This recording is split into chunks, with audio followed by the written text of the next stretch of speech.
Test.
Good evening. I want to bring this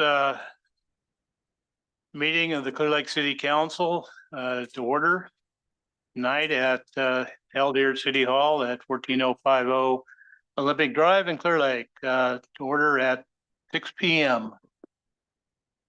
We'll start with a roll call.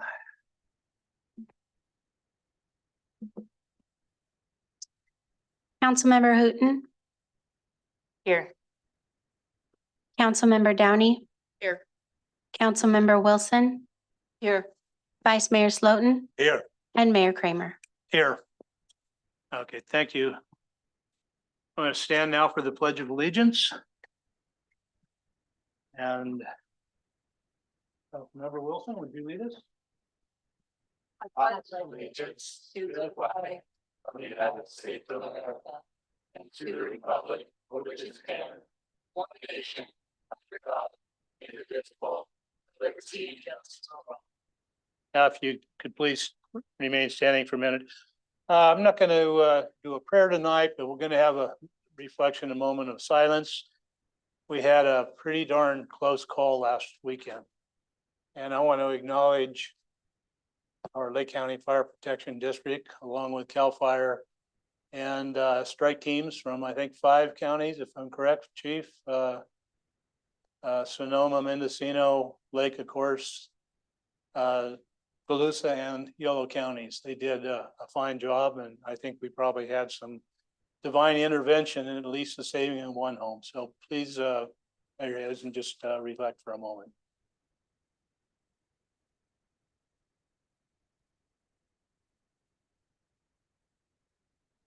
Okay, be seated.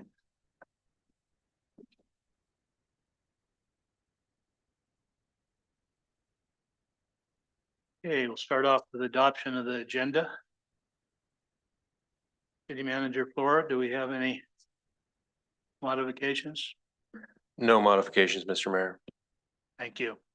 And I'll take a motion. I move to adopt the agenda. I'll second it. And motion's been made by Councilmember Downey and seconded by Councilmember Hooton. All in favor, vote on your portal. I can find my portal.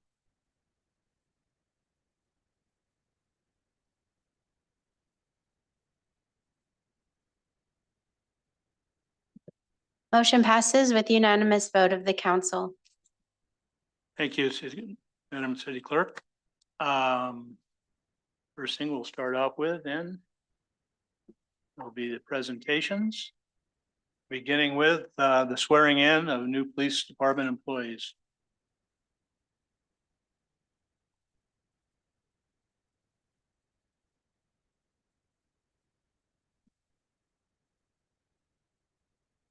Good evening, Mayor, members of the council. Tonight, we're going to be swearing in 4 new members of the police department. They've come on between end of March and now. Let's give a little introduction on each of them. But first, I want to just talk a little bit about the importance of this. The last couple we've hired.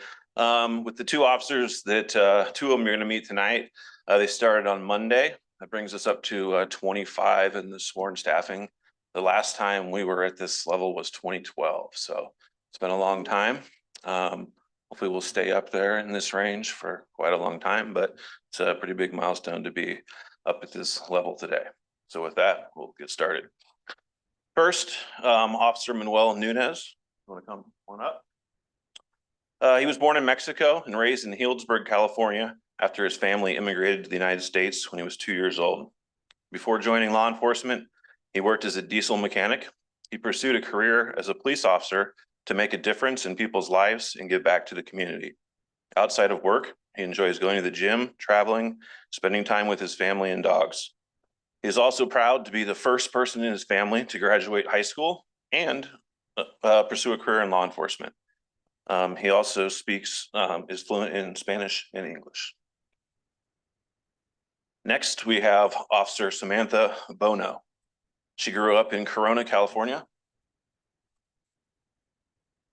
is the 3rd of 4 children, She chose a career in law enforcement because she believes the community deserves officers who treat citizens with respect and dignity, regardless of the circumstances. Prior to joining the Clear Lake Police Department, she worked at Del Norte County Probation and Lake County Probation. Outside of work, she enjoys swimming, painting, going to the gym, traveling, and baking. Her travels to 14 different countries have enriched her perspective and help her connect with people from different backgrounds. Next, we have Officer Eduardo Angeles. He was raised in the Central Valley and chose law enforcement field because he wanted a career that would motivate him to do good work every day and be proud of what he does. He joined the Clear Lake Police Department for the opportunity to step out of his comfort zone and grow as a police officer. Outside of work, he enjoys going to the gym, running, playing sports like soccer and disc golf. An interesting fact, he likes ketchup, but does not like tomatoes. And he is fluent in Spanish and English as well. And last, we have Officer Manuel Perez. Officer Perez is from Porterville, California. He chose a career in law enforcement because he wanted a job that gave him a sense of purpose and allowed him to help people. Officer Perez was driven to find a career where he could make a lasting impact on others' lives and one that both he and his family could be proud of. Outside of work, he enjoys spending time with his family, hanging out with friends, working out, doing off-road sports, and he is also fluent in Spanish and English.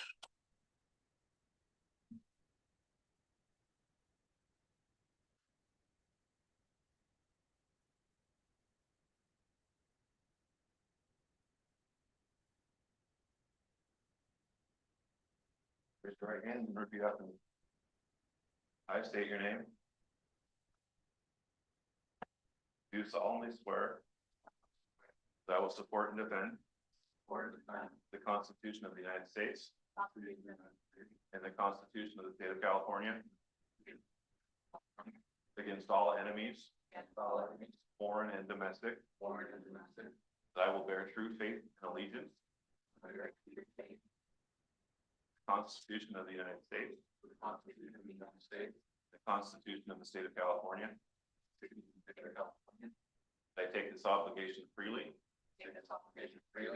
without any mental reservation or purpose of evasion, and I will well and faithfully discharge the duties on which I am about to enter.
Thank you. And if we could have a couple minutes to take some photos, that would be great. Sure.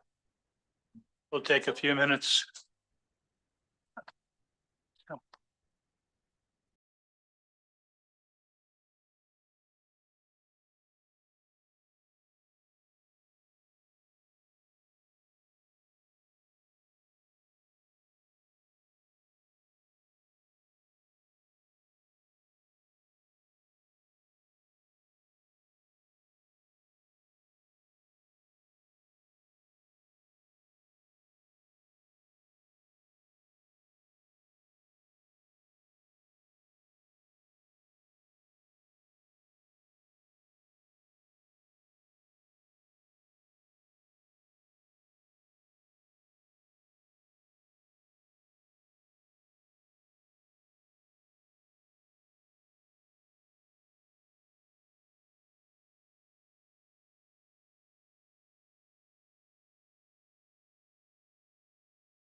they said, Breastfeeding Awareness Month of August 2025.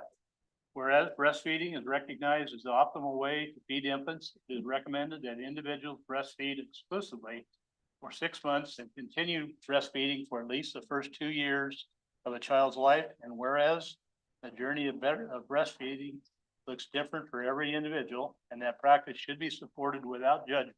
And whereas breastfeeding is a proven primary prevention strategy protecting both infants and breastfeeding individuals from a host of chronic and acute diseases and conditions, and building a foundation for lifelong health and wellness. And whereas breastfeeding provides a safe, reliable, and renewable food source, especially critical during natural disaster and emergency situations. And whereas the act of breastfeeding builds a strong emotional connection between the breastfeeding individual and infant, a bond which lasts a lifetime. And whereas partners who are active during the breastfeeding experience provide supports that lead to better outcomes for both infant and the breastfeeding individual. And whereas employers that provide workplace lactation support experience and impressive return on investment, including lower healthcare costs, reduced absenteeism, reduced turnover rates, and improved morale, job satisfaction, and productivity. And whereas individuals who are successful at meeting their breastfeeding goals are more likely to be surrounded by a supportive team of family, friends, coworkers, employers, healthcare providers, childcare providers, and other members of the community. And whereas communities which create such positive and supportive environments reap the benefits of healthier infants and parents, a more productive workforce, improved household finances, and empowered families. And whereas the Lake County Breastfeeding Coalition, comprised of First 5 Lake, Motherwise, Partnership Health Plan, Social Services, and other local agencies and community members whose efforts support families who choose to breastfeed. And now, therefore, be it proclaimed that the City Council of the City of Clear Lake does hereby designate the month of August 2025 as Breastfeeding Awareness Month, and urges all citizens to work together to empower parents and enable breastfeeding now and for the future. Dated the 7th day of August 2025 and signed by Mayor Clear Lake. Mouthful. Well done.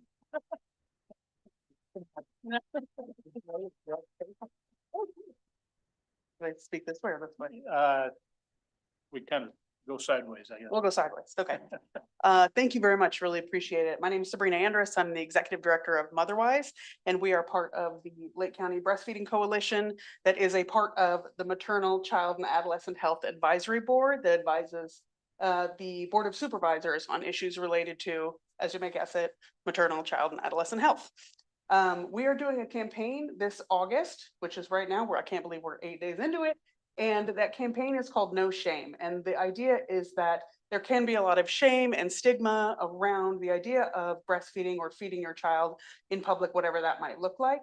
And so what we want to do is just make sure that folks know that there are many places around the county that are great to go to if you need to breastfeed when you're out in public. I just learned that on the 2nd floor in the county courthouse, they have created a new breastfeeding room very recently, and we're always on the lookout to make sure that other public facilities do that as well. So if you want to follow First 5 Lake on social media, there's a bunch of really great graphics and information about how not just mom can enhance and celebrate her breastfeeding journey, but her partner, her spouse, her family, and everyone who's involved in raising that little human. Yeah. Good. Well, thank you. You Thank did that you. without reading. Oh, yeah. Thank you. I appreciate it. Have a good one.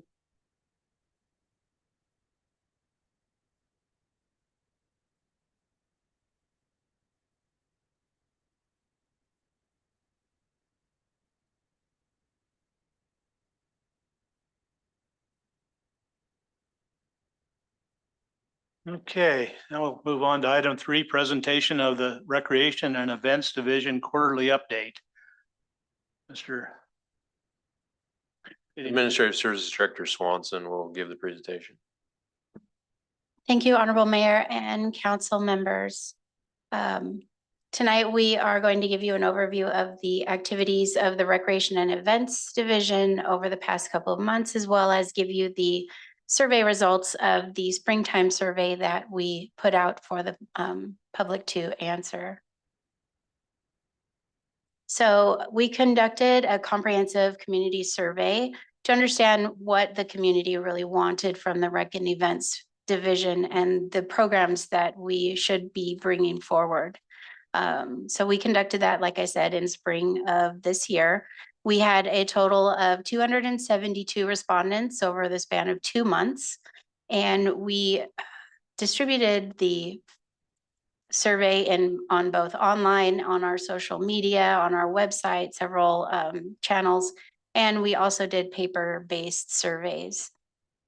Our focus was really to get an idea of different demographics and what their needs were, wants were, and also to try to pinpoint where the geographic reach of our program and what kind of activities, participation, timing preferences, various details like that. So in our age categories for reporting household members, the majority, as you can see, were 18 to 54, but it does have quite a range over 0 to 55 plus. The majority of our respondents came from the city of Clear Lake. However, as you can see, there were also Kelseyville and 95458, 95457, several areas. So the point to this is that we're not just reaching the city of Clear Lake with our recreation and events, we're reaching countywide. The activity interests in the majority were for youth camps and youth sports leagues. As you can see, the maroon is very interested and teal is not interested. And then the tan, somewhat interested, and gray would attend. So the majority for youth sports leagues and youth camps were very interested and would attend. Some additional activity interests include fitness and wellness, arts and crafts, and cooking classes focused on healthy meal prep, painting, ceramics, walking groups, boot camps. Outdoor adventures were also a big one. Nature walks, guided hikes, and kayaking. Family-friendly events and beginner-level excursions for all ages were a big interest as well. Senior programs, many older adults expressed interest in low-impact fitness, social clubs, and arts or music workshops. Those requests were including daytime programming, accessible transportation, and support for building intergenerational connections. Technology classes, basic computer skills, smartphone usage, online safety. And so preferred time of the year varies by age. So obviously, the summertime is popular for youth events. And while adults are pretty well year-round, adults and seniors pretty well year-round, with seniors preferring weekday sessions mid-morning. And for adults and family, it's weekday evenings, Saturday mornings for community events and youth activities. So the motivating factors, our survey asked participants what most influences their decision to take part in community programs. And the top two motivators which emerged were convenient location and affordable cost. Another motivating factor beyond location and cost was a safe environment and the quality of instructors. Participants want well-lit and supervised activities and visible staff presence, and staff who are knowledgeable, certified, and enthusiastic. They also would like staff that represent diversity and values of the community. Environmental factors that influence the satisfaction and likelihood of participating in city-run recreation programs include cleanliness, accessibility for all abilities, and the variety of our programs. As you can see, most rated these very important, with a very slim amount of respondents rating it not at all important. Community preferences, so music genres. The music genres, technology. Okay. So the music genres that we had listed for a question on what genres they would like for the concerts and events in the park. Most common mentioned were country, rock, and R&B, but additional mentions included jazz, pop, hip hop, and classical. The cultural representation, many just expressed a desire to see events that celebrate Native American heritage, our local cultural traditions, and inclusive holiday and seasonal observances. Respondents emphasize the importance of respectful, authentic representation and our opportunities to share their own culture. So we also asked the respondents, where did they learn about city programs and events? And the top response by far was social media. The second was word of mouth. And then followed by the city website and event flyers at businesses, schools, and community center. So some things that we have coming up and things that we have done. I've included some pictures here for everyone to see. We do have obviously the Clear Lake concert series, which is always a good time, brings lots of people to the park, especially if you were there on the July 5th concert for Dylan Schneider. That was a lot of fun. This weekend, on Saturday, we have the Highway Vagabonds, which is a tribute to Miranda Lambert. Should be a good time. September 6th, we have Jay Webb. And August 16th, we've got Aquanet. We did have some baking day camps at the youth center. As you can see here, the kids were baking cookies. Well, they were icing them. So that was fun. We also had a CSI camp, which was a training basically for the teenagers to go in and learn about how to kind of process a murder scene, which was really popular. It sold out really quickly, and we've got people asking for it again. We've got fishing day camps.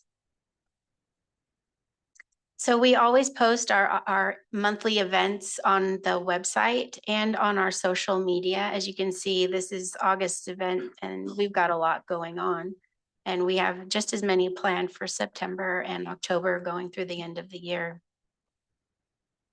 Tomorrow night is bingo at the youth center. We always have a great time. And I just want to mention that the bingo is 100% donation. And all of the donations that we receive at bingo night or through any program that we run, all of the donations do go directly to youth programs and funding youth activities. Saturday, we have a sold out ice cream social. So that's also going to have ice cream, obviously, but we're also going to do activities for the kids, such as crafting and bracelet making, things like that. And then there is a baking class coming up. It is a Super Mario Brothers themed baking class where the kids are going to make an entire cake based on the Super Mario Brothers. That one's not sold out yet. We're starting a Clear Lake craft club once a month. So we're going to do crafts once a month at the youth center. And this first one coming up is September 13th from 1 to 3. You can find all of this information on our Rec and Events webpage, and you can register there as well. We've got a fishing day camp coming up on September 13th. And then also trunk or treat this year, we're going to be having contests for the best decorated trunk, the scariest trunk, those types of things, best costumed trunk. So if you're interested in being a trunker, it's a lot of fun. Let us know, contact Charlotte or somebody here at Admin Services. We are looking for donations of candy as well. We are planning a kids' fall camp during Thanksgiving break, Monday through Wednesday. So registration for that is open now. That one will be from 8:30 a.m. to 3:30 p.m. And again, that's during Thanksgiving break. So that is our presentation of the survey and the events that we're doing. I want to mention also that we will be having cookies and cocoa with Santa in December, along with we're planning the Christmas parade. We also have in the works basketball and volleyball at the youth center on Thursday evenings. I'm gonna make sure I didn't miss anything, but Charlotte White, the recreation and events coordinator, is on the Zoom, so she or I can answer any questions that you may have. Thank you, Madam City Clerk. That was a great presentation. Are there any questions from council for Charlotte? Okay, Vice Mayor Slotin has a question. Do you track anything if any data that shows that there are people that are coming here from are within Clear Lake or outside of the city limits, or how far is our reach when these concerts and events are done over here in the city of Clear Lake? I don't have We any. haven't been tracking or asking people specifics during their during our events. I know that we have a way to track who comes to the concerts. But we could start doing that, but specifically for the survey, we have been tracking. And when they register for our events, like the kids' day camps or the baking, we do get their addresses. So yes, we actually do track it that way.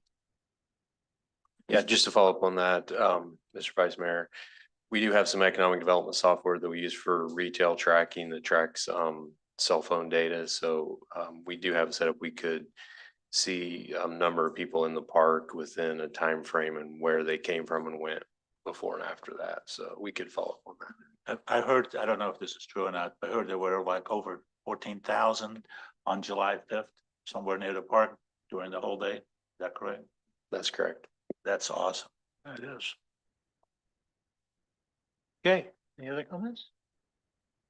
Thank you, Madam Clerk, for that great report. And thank you, Charlotte on Zoom for being available there. We'll move on now to a consent agenda. So all items listed under the consent agenda are considered to be routine in nature and will be approved by one motion. There will be no separate discussion of these items unless a member of the council requests otherwise, or if staff has requested a change under adoption of the agenda, in which case the item will be removed for separate consideration. Any item so removed will be taken up following the motion to approve the consent agenda. Mr. City Manager, are there any changes or an agenda? Council, do you anything that you want to pull? All right, then I will accept a motion to. Mr. Mayor, we do need to ask if there's any public comment. All right, is there any public comment on any of our consent agenda items? All right, now seeing none, bring it back for action. I move to approve the consent agenda as presented. Motion's been made by Councilmember Downey I'll second. and seconded by Vice Mayor Slotin. Please vote in the portal.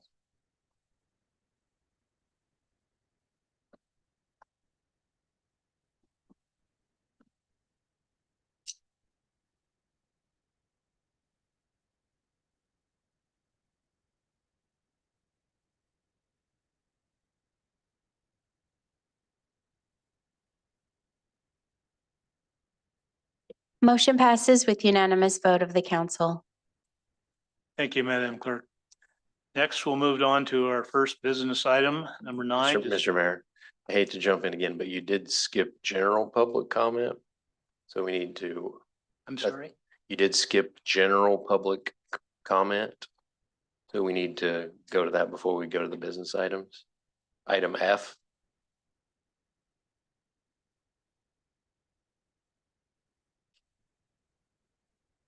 I'm in a hurry to get going, I guess. All right. I apologize. We have 2 written requests for public comment. Public comment, by the way, is time for any member of the public to address the city council on any matter not on the agenda that is within the subject matter jurisdiction of the city. The Brown Act, with limited exceptions, does not allow the council or staff to discuss issues brought forth under public comment. The council cannot take action on non-agenda items. Concerns may be referred to staff or placed on the next available agenda. Please note that comments from the public will also be taken on each agenda item. Comments shall be limited to 3 minutes per person. And I do note that there is one request for public comment that is on an agenda item, and I think we'd wait for the agenda item for that comment. So the first one, call Chris Talafaro. Up and state your name and where you live and. Good evening. Name is Chris Talafaro, City of Clear Lake resident. I want to first start by saying thank you to CAL FIRE, the whole team, everybody. I'm one of the property that was affected by the fire on Sunday. Lost about 7 acres. But everybody was tremendous. PG&E, CAL FIRE, local. So just want to say thank you to the start of that.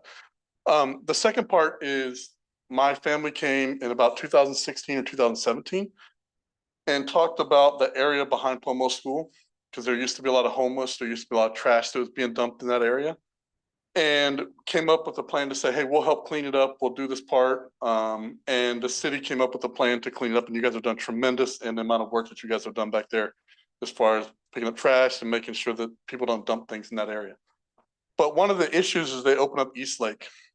Further on, it goes all the way to Arrowhead Road before it turns into, I think it's Burns Valley Road right there.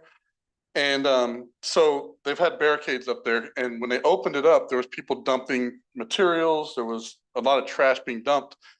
And our family came and said, listen, if you're not going to police the area, close it, right? Because we want to make sure that people can't go back there and just dump, because there's, like I said, like a couple fires that started in that area, and we're doing our part to try and keep our area safe. And so that was about 2016, 2017 period, and the city has done a tremendous job cleaning it up. So with the Acacia now being one way in front of the school for the kids, my family, when we had to evacuate on Sunday, had to go towards the fire to get out. They had no other way because the barricades were blocking off that part of East Lake.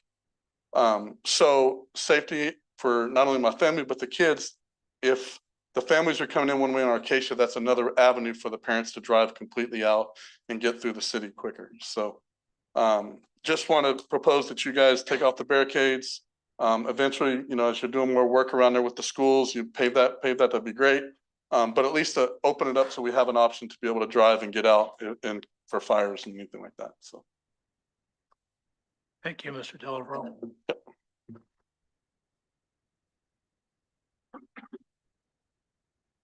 Okay, next we have Joe Colabella. Colabella, come up, introduce yourself and tell us where you live. I'm Joe Colabella. I'm a member of the Highlands Harbor Homeowners Group Board, and I live in Clear Lake and Highlands Harbor.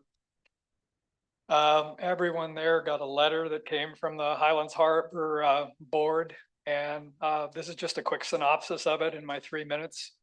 Our neighborhood in the Highlands Harbor subdivision of tax-paying voting permanent residents is one of the nicest residential areas in the city of Clear Lake, or has been until recent disruptions caused by vacation rentals with no permits issued from the city have arisen.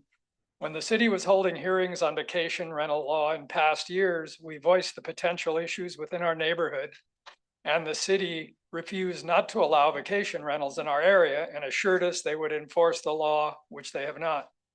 2 in particular have been operating in Highlands Harbor since early April. and there are actually renters there today, and were brought to the attention of Mark Roberts from planning and followed up another meeting with Mark Roberts with Alan Flora. Other issues were submitted to Clear Lake PD, Clear Lake Fire, and code enforcement. We discovered that at a meeting from the vacation rental app with Alan and Mark Roberts on a screen shown to myself and Henry Borstein, who's with me, that despite the city having the ability to easily discover when a vacation rental is being advertised and whether it has a permit or not, plus numerous other non-compliance issues that were on the vacation rental permit from the city. And the city had not been enforcing these and has not. There are out-of-town people purchasing properties in some cases as money-making short-term vacation rentals with no permits and do not qualify to be issued a permit as the two mentioned above. Clear Lake ordinance states that an owner must live in these properties 51% of the time, not the case in these. And multiple homes have been purchased for the sole purpose of vacation rentals as a business in zoned residential areas, which is not envisioned by the law. Also, the city was required to notify adjoining neighbors within 300 feet of the possible permitting for objections, never done as well. If I open a business in Clear Lake without a permit, a business license, a state of California tax ID, and a certificate for occupancy, that business would be shuttered immediately. Why not here? Our questions from the letter we sent are, why has the law not been enforced? Why haven't these illegal rentals in the city that knows about them been shut down? And why has this situation gotten so out of hand? When can we expect the city to take control and protect its tax-paying, voting, permanent residents in the city of Clear Lake? And we'd like to get a response by the 18th, as we put in the letter. We'd like to get our neighborhood back and return it to the quality neighborhood that it was. Thank you. Thank you, Mr. Colabella. Want to address it? If I could just share a little update with the council, I did meet with Mr. Bornstein, Mr. Colabella. As was explained to them at the meeting, we were aware of some unpermitted short-term rentals. We're in the process of notifying all of them that are not in compliance about the permitting process. The two that have been specifically referenced have submitted applications and are being reviewed by staff. So we're just, working through the process consistent with the municipal code. And if they meet the requirements, permits will be issued. If there's issues with those, there's a whole process in the ordinance related to reporting violations and possible revocation of those permits. So that's just kind of a quick update of where we are. But Okay, thank you. Hello, Good evening. what, This is, excuse me, I'm Mrs. LaBranche, and I am bringing a problem that has the whole city actually surrounded. ma'am, where do you live? Where, do you live in Clear Lake? Where do you live? Yes, I do. Okay, thank you. This plant, it's a very invasive species. It smells bad. It kills the other plants around, and it's everywhere. I mean, it's the worst weed infestation that I have seen. And it's in pretty much in every yard. The plant, if it's this big, the roots are that long and it goes straight down. It soaks up our groundwater, kills the other plants, and I could be wrong because I just read it online once. Think it produces 300,000 seeds every season. And when I first moved in, I didn't know what was on my property. I had to pay $1,000 per tree to have it cut down. They get to be 80 feet high. And as I said, it's on public property, private property, it's everywhere in this town. And somebody has to do something about it, because this is pretty much killing, and it smells bad too. As I said, I brought one just for the smell test. if I might leave this with someone. Leave it over here with our clerk. Thank you. Over here. Yes.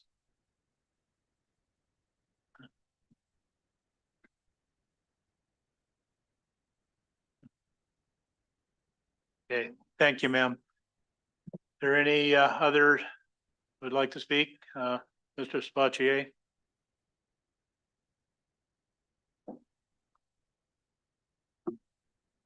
Good evening, council members. I'm so glad you have presentations early because I got here late, so I can still give you guys a public comment. We did Uh, that just for you. Just for me, thank you. Resident of Clear Lake, and I was really pleased with something I saw last weekend, and I wanted to make sure that the police department was aware, Public Works was aware, and the council was aware. So on Friday, thank you for having Shakespeare at the Lake. Really glad that the city, the Chamber of Commerce, the Clear Lake Chamber of Commerce, and Lake County Theater Company are continuing to support the arts in the area. I think that's fabulous, and the fact that it's happening in your park on your stage is amazing. It's not always easy to do theater in an open space, less control. But what you've done this year, I thought was fabulous. I saw your Public Works. They closed down the road right behind the stage. We've heard Harley Davidsons before passing by. They can't help themselves. They're loud. But the fact that it emptied the road behind the stage just changed the whole atmosphere so you could really hear and understand everything that was happening and really allowed you to focus on the play. There were a lot of people in the park. Some people stopped by and really enjoyed the show, and some people were a little bit more animated and maybe inappropriate in comparison to what was needed for the play to be really the focus. And I don't know who it was, but somehow it got the attraction of the police department. And I want to say in less than 5 minutes, what was a distraction was de-escalated, mitigated, and taken care of. The fact that you acted as quickly as you did to ensure a proper atmosphere for this theater company to provide entertainment in your park, the fact that your Public Works added something to make the environment more appropriate for this theater. I just want to share my appreciation because what I saw, I was proud of, and I'm sure all the people there really appreciated it. And I just think it shows great effort from the city to make sure that it provides an environment that's suitable for the things that we're bringing here. So just wanted to say thank you and kudos to the police department and to Public Works for their efforts, because even though I didn't expect the play to end at about 9 o'clock, but they were still there and took down the blockade and reopened the road. And it was just fantastic. It was a good collaboration. So thank you very much. Thank you, Supervisor Sabache. Come on up. Introduce yourself and tell us where you live. No, Okay, well, I do, but you still have to do that. I'm Harvey Bateman. I am a citizen of Clear Lake here on 36th Avenue. I didn't get my paper in time, so I thank you for the chance. And I'm glad to see animal control here because my problem virtually is with animal control. I know the two young ladies here and I haven't, Are your comments about animal control? yes, This is an agendized item. And Oh, you should probably. I'm sorry, I got in late. I'll step back. Oh, well, it's okay. You can come back later though. Okay. All right. Are there any other comments on non-agendized items from the public? Okay, seeing none, we'll close public comment and jump over consent, which we've already done. And move on to business. Item number 9. Mr. City Manager. Yes, Mr. Mayor, council members. So I'll just give a very brief introduction, then I'm going to ask Chief Cepeda to come up and share with the council. So last year, the city council had a number of public hearings and business items related to fire mitigation fee. So a couple things that are important to understand about this and kind of the interface between the city and Lake County Fire Protection District is the Mitigation Fee Act allows government agencies to impose a fee on new development. Special districts such as the fire protection district don't have the authority to do it. It has to be done by either city or county. And so there was a process in place. All the fire districts worked together, did nexus studies and brought these forward. So this has been on the books in the city of Clear Lake since the 1990s. This was an update to those fees. The city council did adopt the fees as requested by Lake County Fire Protection District. One difference in practice that was put into the ordinance was that the city of Clear Lake itself would collect the fee as part of the building permit process and then provide that revenue in a special fund and then provide it to the fire district. And that's the practice that's been happening since that was adopted. I forget now, September, October of last year is when we started doing that. In some meetings about implementation of this, the fire chief had requested that we reconsider the city collecting the fee and having the fire district collect the fee. So it is a fee that the city is responsible for collection or making sure that it's collected appropriately and there's reporting requirements that we do have. But there is flexibility in the law that either the city or the fire district could do the actual collection. So I think with that background, unless you have any questions for me, we can turn over to Chief Spada. Yeah, just quickly, what, we can get, if we have to collect the fees in order to do the reporting, is that, so it's an either, if we turn it over to the fire department, then. Well, I mean, it is possible to not collect the fees and still do the reporting. We'd be relying on information from the fire district, which we still have to get some information from them regardless. Part of the reporting process that we have to do is, you know, what the money is spent on and that type of thing. So there's going to be some interface regardless of how it's set up. Okay, thank you. Chief? Good evening, everybody. Been a good day. Will Spada, Fire Chief, Lake County Fire. If I can pass this out. Fire Kramer, members of the council. Chief Pops. Mr. Flora. So I want to like to thank you for one, allowing us our mitigation fees. It's going to allow us the future growth of the Lake County Fire Protection by needed fire and EMS equipment. So the growth of our department, as we stated before, our call volume is well over 6,000 calls per year. It progresses. Our community is going to grow, which is going to need newer equipment and new facilities. And as we looked at the adoption of the Nexus study, it talked about the fees being collected predominantly. We had hoped that it would be the fire department. My department's been doing it for 30 years now. We had predecessors on both the city, the county, and the fire districts as a whole that had done some things that weren't up to speed. We've corrected those with policies, procedures, checks and balances, and trainings.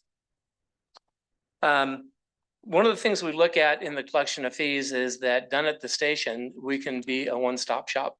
So when the fees are paid to the city and the city reimburses the fire department, whether it be a quarter, biannually, or annually, at that time, we have to go through and reconcile and make sure we have proper calculations and the collection fees. So if they've been under collected, then we would have to try to go back. If they've been over collected, then of course we have to do that reimbursement. So all the reporting that had to be done, Misha would be coordinating with your staff to make sure that is done as required. And like City Manager Flora was stating, there's interactions as you guys are doing your reports that you have to get from us. So we're hoping to be maybe some open dialogue or maybe a reconciliation to let us. It would allow for you to come in the door, go through, we do our calculations, we do the collection of the fees, and you're done. Those fees are guaranteed based upon the documents you bring to us from your permitting process. That was one of the main things that we were hoping for, was the collection of that. Our second part has to do with the 2% administrative fees. So that is a special fund that we wanted to put back into an account to pay for the next Nexus study. They're due every 8 years. The one that we have currently was $16,000. And the other one's doing about 5.5 years. And so when we did get this reimbursement check, we were the 2% short. So the two things we're asking, we're hoping, I don't know, we'll settle it tonight or we can have some further discussion. Is that of the district going and collecting the fees and doing what you need to make sure that you're comfortable and forthwith with everything that we're doing.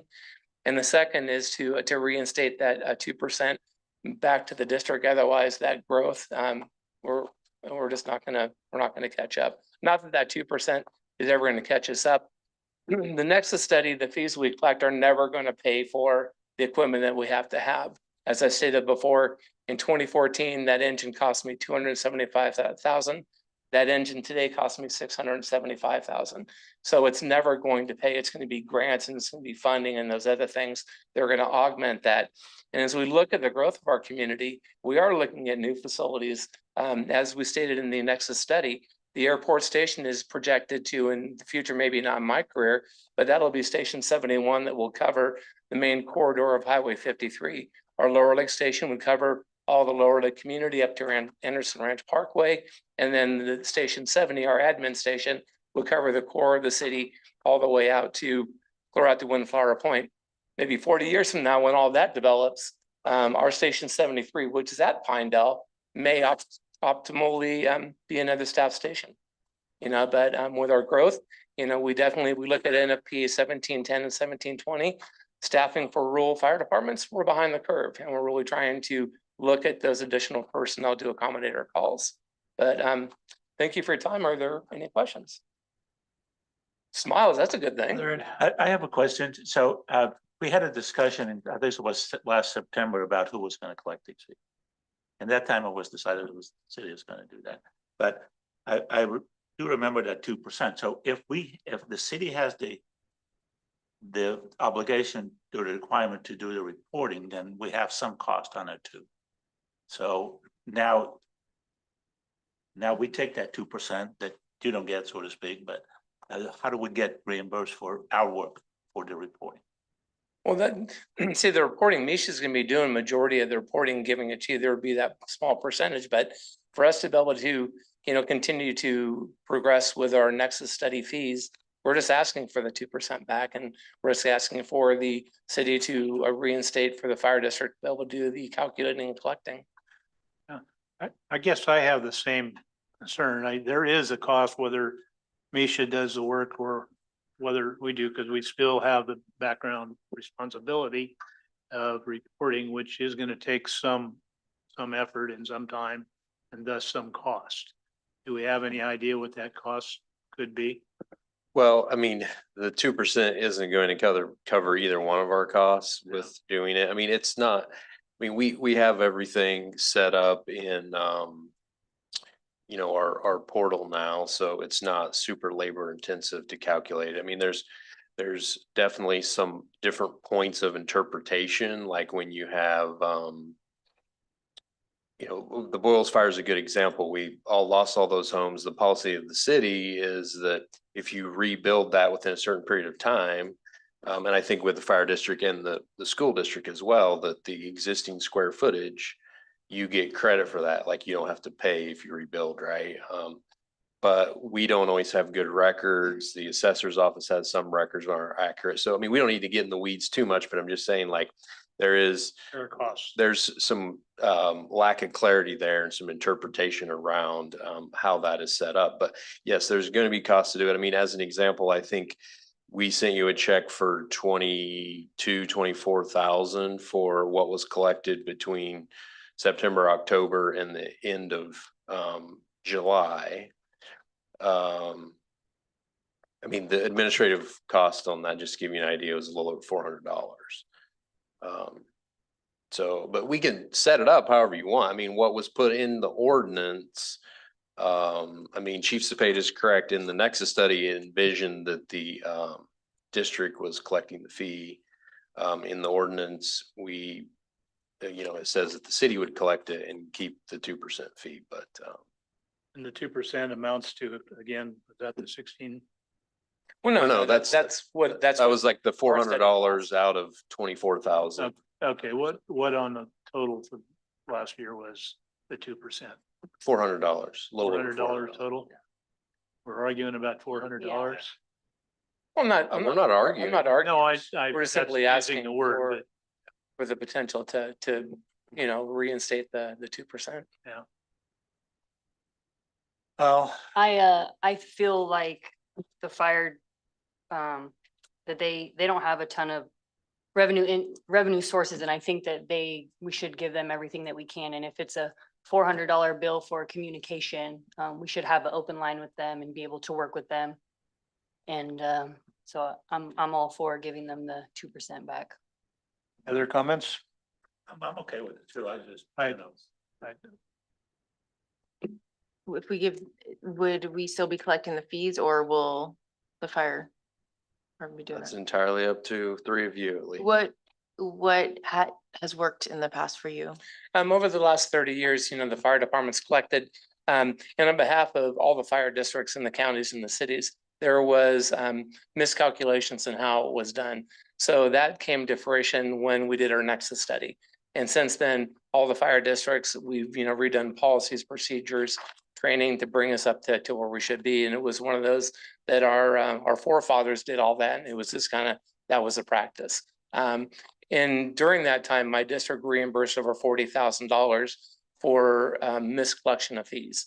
We found the error. We went back 3 years, made it right, our corrective actions.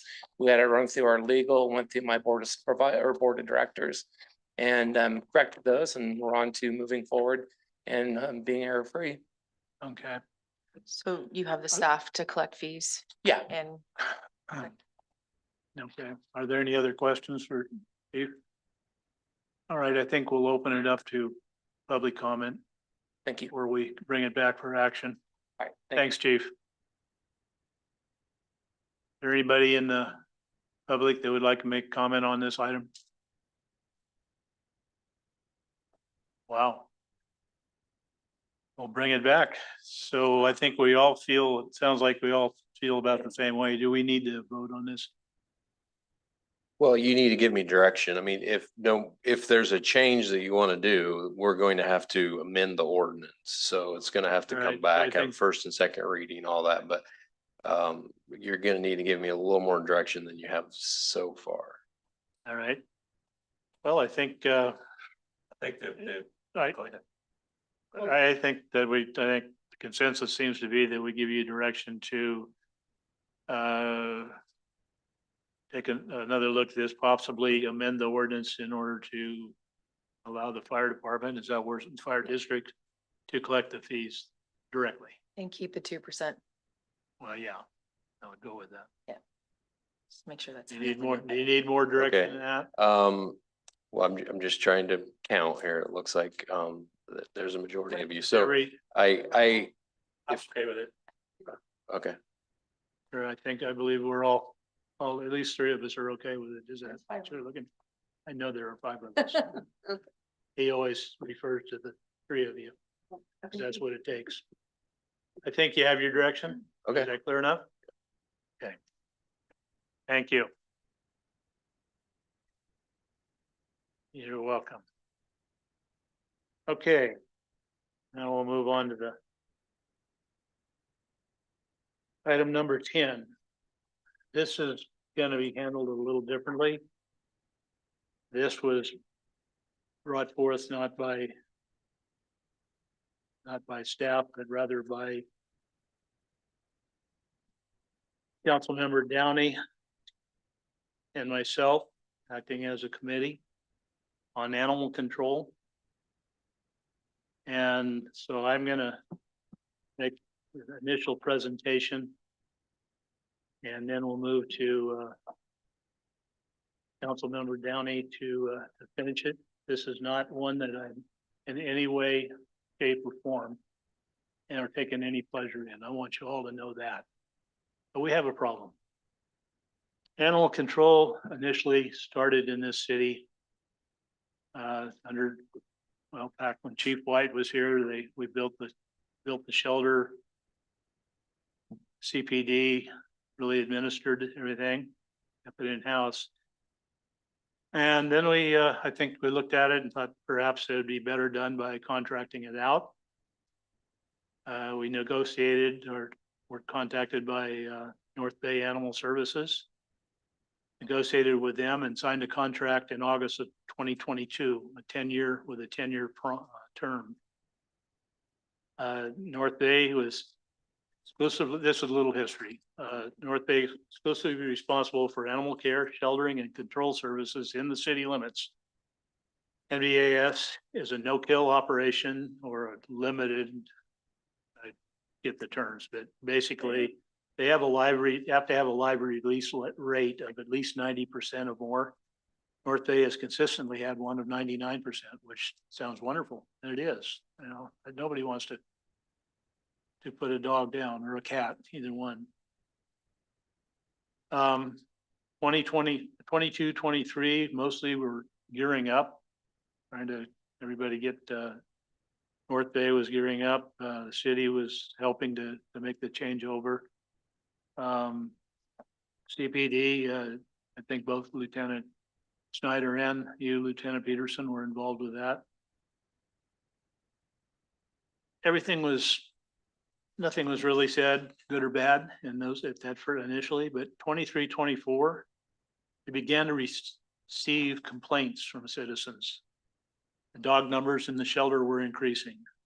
There was a slow responsiveness and a lack of communication was cited repeatedly by citizens in the city. Ultimately, the Lake County Grand Jury did an investigation of animal control in 2024. They cited the shelter with overcrowding, timely medical care for sick or injured animals was not always provided, lack of communication with the community, and this is one I'll emphasize. There is a huge lack of communication to this day. Cleaning practices needed improvement, and there was inconsistent food quality cited. That was what the grand jury report came up with. Moving on, 24, 25. Complaints continued to increase substantially from previous years. They included slow or failure to respond to or follow up on community reports of loose dogs roaming neighborhoods and attacking other dogs or cats, and occasionally people. Large numbers of unaltered dogs, both in yards and roaming freely around the area, are leading to an exponential increase in puppies with the potential for 2 litters per year per animal. Reports have come in of several instances within the city of 20+ dogs in yards that are running freely. None of them appear, most of them, or none of them, in most cases, are licensed, and most of them are intact. So they're all potentially could produce more dogs. These should be known. These yards should be known to NVAS, as several have been involved in code enforcement actions, but no action was taken on these. Other volunteer groups in the area have done a lot to try to keep some of these under control, with some success in helping with that. Those are things that should have been led by North Bay. Monthly reports at our council meetings have, until the past month, shown up to 70+ animals in the shelter. This is not sustainable. Shelter was built for less than 40, I believe. The most recent report did show a decrease. At the same time, recent complaints received from community members are indicating a refusal to pick up loose dogs or accept new ones being brought in. Probably that's the reason that there's a slight decrease, because they're not accepting new dogs or more dogs. Notably, the 24-25 Sonoma County grand jury report was even more critical of NVAS within the 4 cities that they work in Sonoma County, with similar complaints cited to what the Lake County grand jury came up with. An absence of local decision-making authority contributes to this slow response, or no responses or calls to follow up. When you call North Bay, inevitably you get directed to their Petaluma office, and they say, "Oh, we'll call somebody to get them out there." The response times are varied, but many times are very slow. And then there's no follow-up calls back to them. I've called on different occasions and experienced the same thing personally. I had an instance here a couple of weeks ago when one came up and I was particularly emphatic. And I did get a call back from the manager of North Bay, Mr. Scott, to tell me that he had instructed one of his ACOs to go out and do something with the dog. And I did go off the property and the ACO did show up. Thank you, Julia, for that, and took care of the situation. I've never had a problem with you folks here on the ground in Clear Lake. It's a problem with management. An absence of local decision-making authority contributes to that slow response. That's Petaluma, that's not Clear Lake. NBAS has burned bridges with local rescues and other volunteer support groups, which contributes to the difficulties in placing animals out for adoption. There's also been instances where dogs were released back to owners without requiring spaying or neutering, that's vaccinating or licensing. While this may get the animal out of the shelter, it is perpetuating the problem. The very high live release rate, while it may be admirable, and nobody wants to kill a dog, I don't. But it's not sustainable with the numbers we have. It's just not sustainable. MBAS has shown a strong resistance to accepting that they'll have to be may require a higher euthanasia rate. This has led to the increased numbers in the shelter, and they're turning away animals that need to be taken off the street as a result of that. Taking all this into consideration, the only conclusion that can be drawn is there needs to be a major change. Now I'm going to turn the second part over to Councilmember Downey. She has got, we'll do some closing comments on them. And then I'll take questions, or then I'll answer questions and then the public comment. All right, thank you, Mayor and fellow council members. I'd like to introduce an agenda item requesting that we begin the process of terminating our contract with North Bay Animal Services and direct the city manager accordingly. This recommendation is not made lightly, but became increasingly clear that this organization is not meeting the needs of our community or the standards we expect from our service providers. We have received repeated reports, and I have personally experienced that North Bay Animal Services consistently fails to respond in a timely manner when contacted. Calls often go unanswered, and when they are eventually returned, response times can range from several hours to multiple days, or even for urgent situations. Furthermore, North Bay Animal Services does not provide rabies vaccinations, nor do they enforce the rabies licensing requirements that are mandated under California law, according to the California Code of Regulation, Title 17, Section 2606, and provisions of Health and Safety Code. All dogs over 4 months of age must be vaccinated against rabies and licensed by local jurisdiction.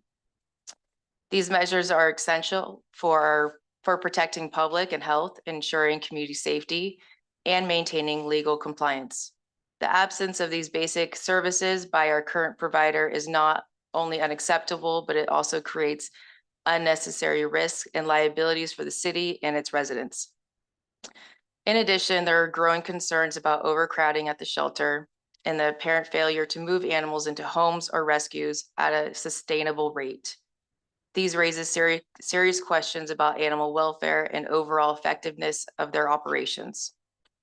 Given all this, I believe it is our responsibility to explore better alternatives for animal services that align with our city's needs and values.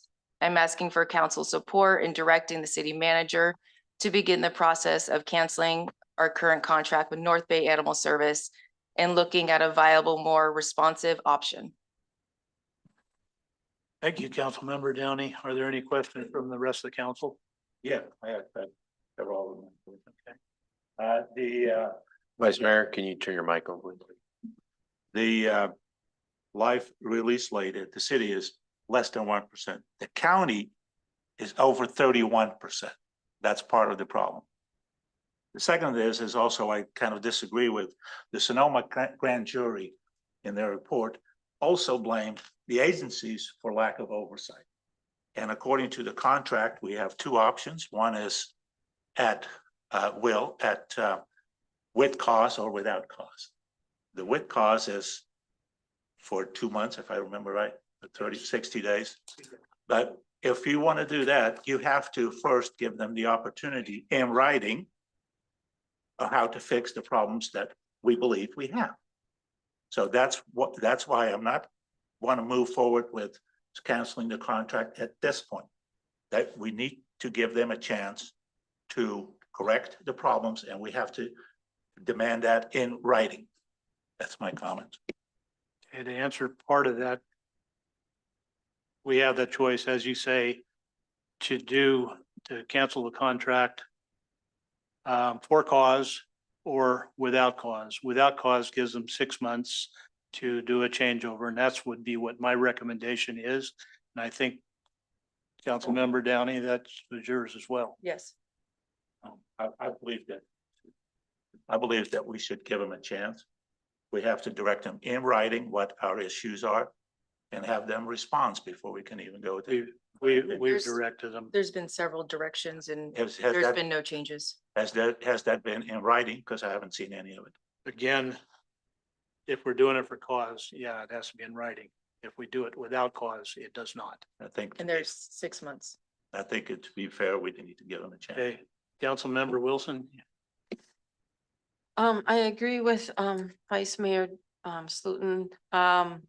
When you hire somebody, you owe them the, due process that you think should be in writing. And I'm concerned, my concern is if we go to someone else, that if we don't use a written process with, progressive discipline as you do an employee, then we're setting ourselves up to have this problem again. Yeah, this of course is not an employee, it's a contractor. The other point, Yeah. the other point that I want to make is there, I read through the contract, there are really no performance standards in timeframes to reply for calls and stuff like that. There's some, but they're kind of vague. So, I mean, when you get a call, unfortunately, I had to call county animal control and for a property that we owned in just outside the city. And after 3 days, the tenant says, well, heck, I'm just going to bring the animals, 2 dogs roaming around free, no color, nothing to that found in, I guess, Lakeport or whatever it is. So the county never even showed up. Not to blame the county, but we have to deal with this problem. But I think we need to give them a chance to correct what we feel is not handled correctly. I do also think that, we have a problem with the contract if we don't have in place, statistical measures to figure out, to, hold them to, and something that we can say you're not doing. We're gonna be set up for the next agency and be stuck with, what's going on. Well, of course, in negotiating the next contract, those things would be in there. Councilmember, do you have any comment? I'm just listening. Any more comments, council? I mean, we've got a proposal last year from another entity. And I don't know if that's appropriate to even talk about it at this point. I believe that as strongly again, that we should give North Bay written instructions, demand a written response before we can cancel a contract. That's my feeling. Again, with cause, I would agree with you. Without cause, I don't agree with you. But that's, we both said what they have to say about that.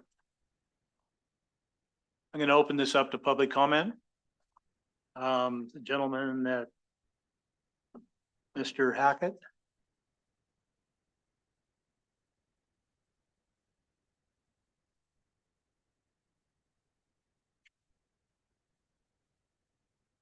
James Hackett, I live in Clear Lake.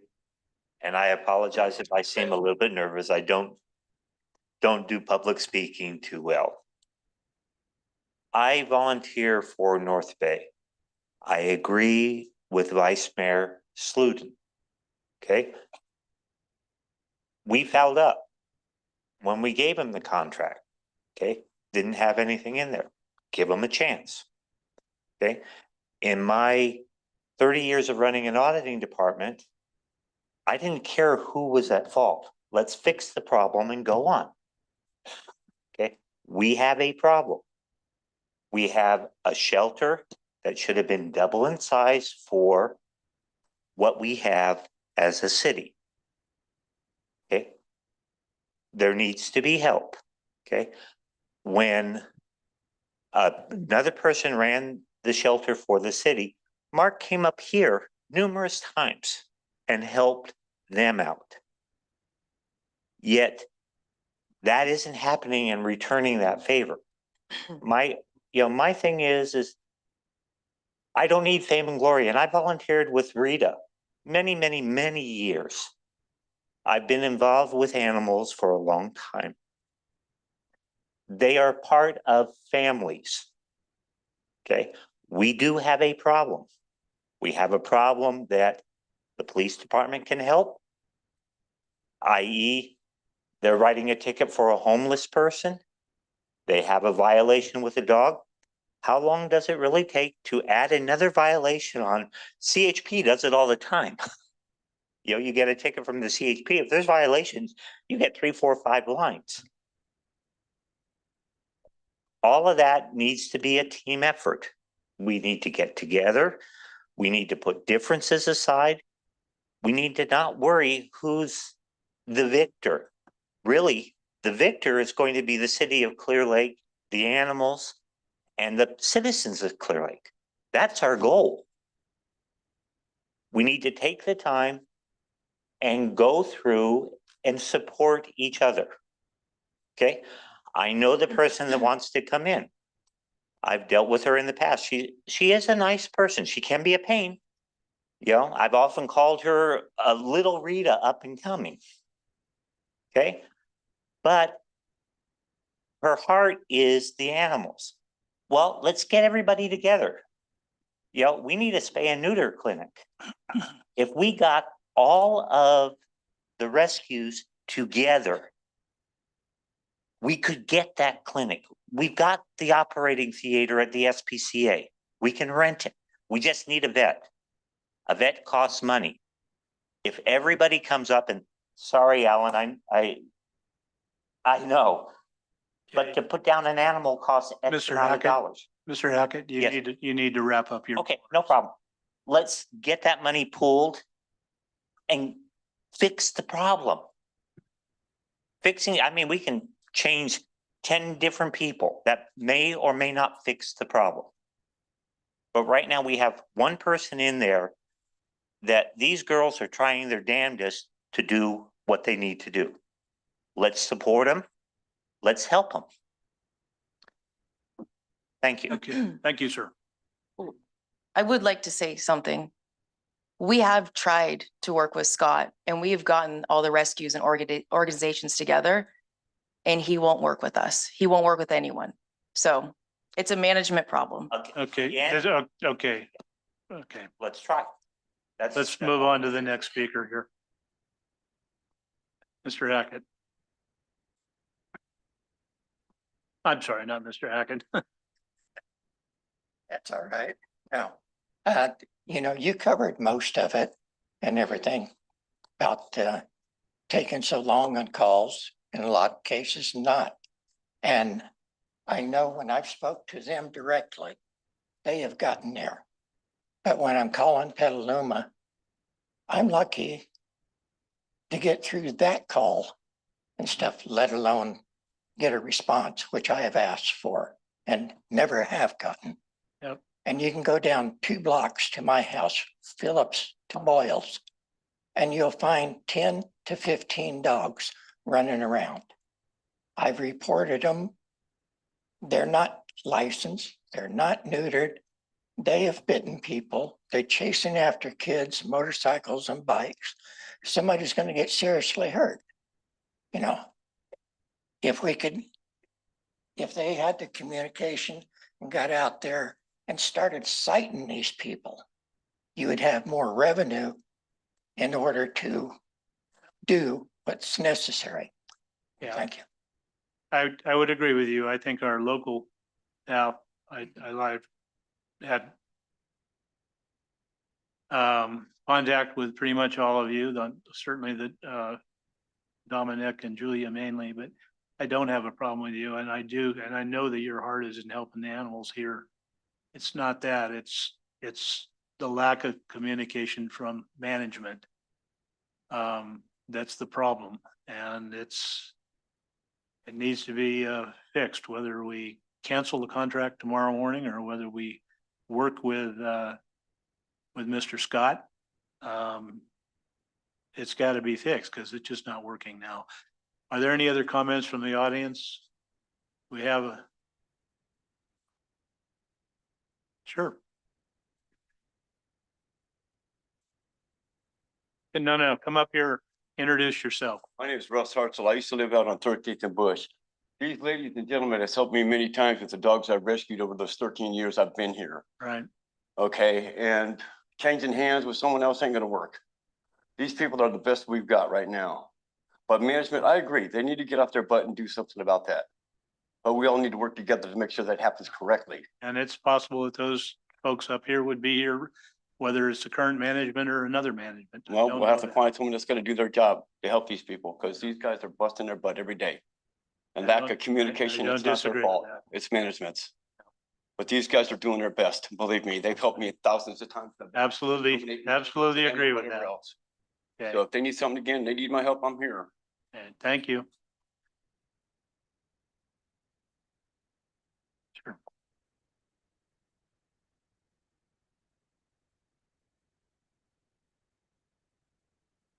I'm not a good speaker either, so I wrote some stuff down. You guys, You need to introduce yourself. Oh, I know you, but you still need to. okay. My name is Kathy Plowman, okay? I wish to tell you my feelings about the plans at dismissing North Bay. The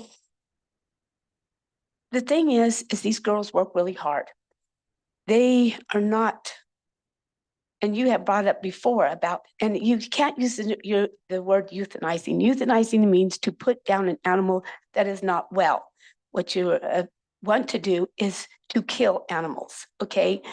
It's our fault. We made this problem, okay? We need to fix it and stuff. We need a spay and neuter clinic here. We needed a good shelter here. Okay, it's just not North Bay. Sure, Mark works with me. I call him, you know what? Some homeless lady brought in a dog, okay? Because somebody didn't step up, won't name a name, and wouldn't get this dog fixed. She came in, the dog was huge pregnant. I called Mark in a heartbeat, took it over, had her aborted, no problem. He's kicked down. He's got, I don't know how many through the SPCA. He's been spending like $1,600 a month for people that couldn't afford to get their animals fixed.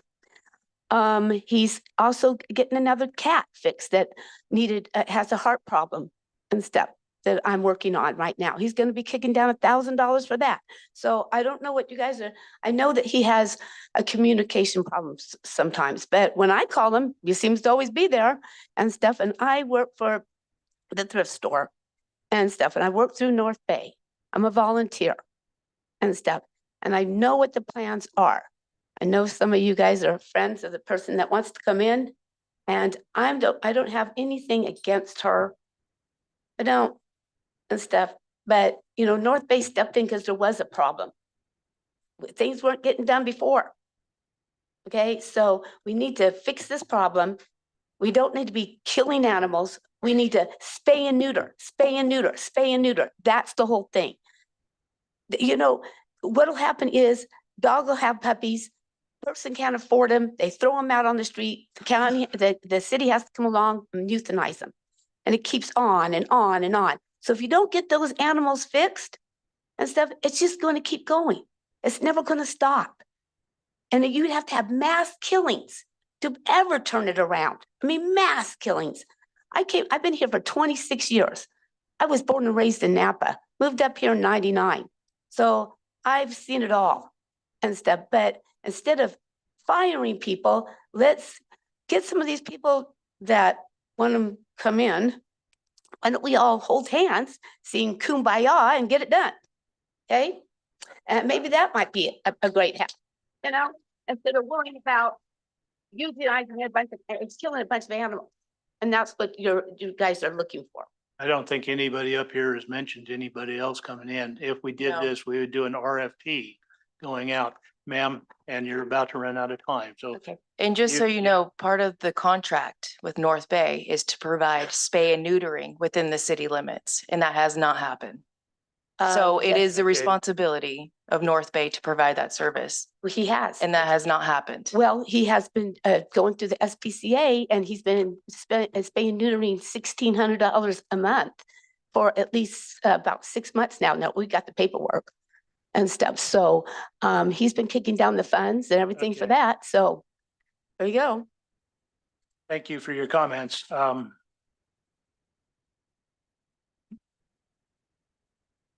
Yes, sir.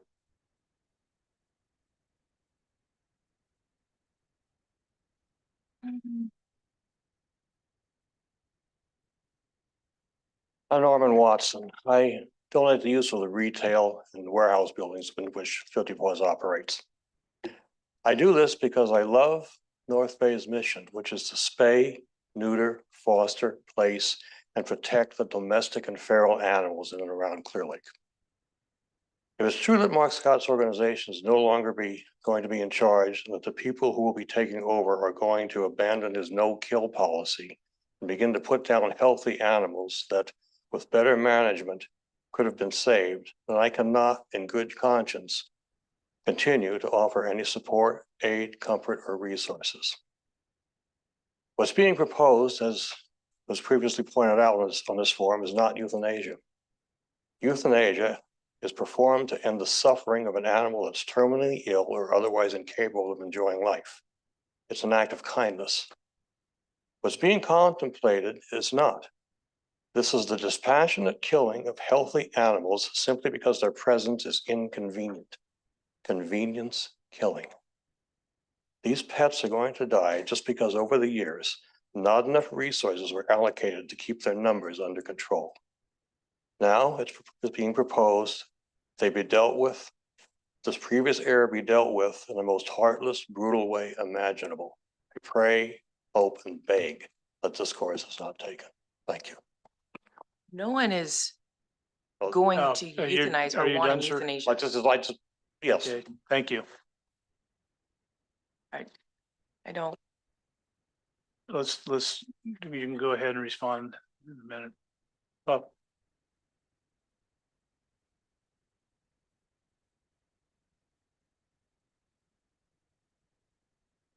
Hello. Hi. My name is Charlene Witham. I live here in Clear Lake. And I just want to say, okay, North Bay, when they came in under false pretenses. The bid is totally under what he is putting out. And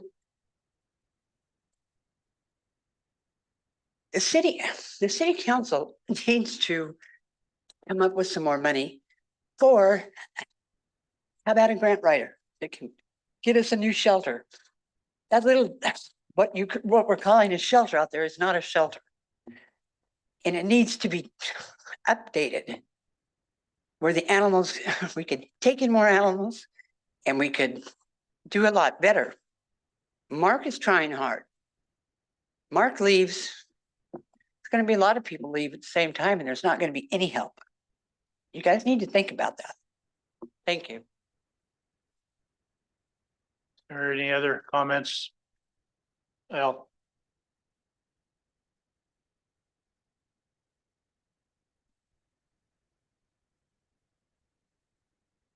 Need to introduce yourself and where you live. Kathy Thompson from Clear Lake. And I don't know a lot of the ins and outs I'm hearing now, but I can tell you, these people here, you're not gonna find people dedicated who love those animals and are putting everything they can into taking care of those and doing what they can within the constraints they have. And I don't really know any of them personally. We had a loose dog situation over where I live. And all us neighbors fell in love with them, but I go every week to visit those animals there. And alls I see is hardworking, compassionate people that would do anything, and they do as much as they're able to with all the constraints. So I'd hate to see those people leave because they do love every animal in that shelter, and I've seen it. So that's all I have to say. I would hate to see those people leave either. It's not those people. No, that's it's the not their problem. fault, and they're It's very not- hard workers. They're not the loving problem. and caring, yeah. That's what I wanted to say. Thank you, ma'am.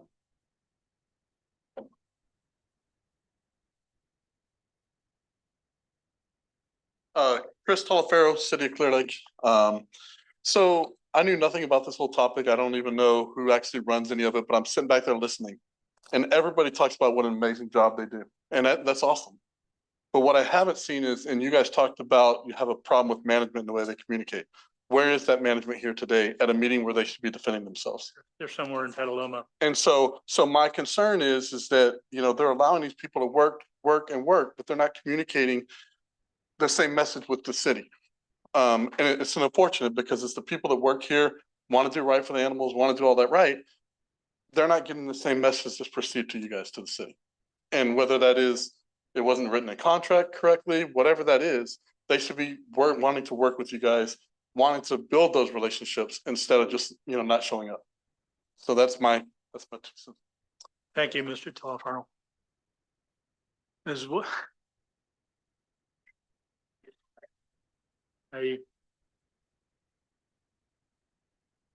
Introduce yourself, although of course we all know you. And Fawn Williams, City of Clear Lake.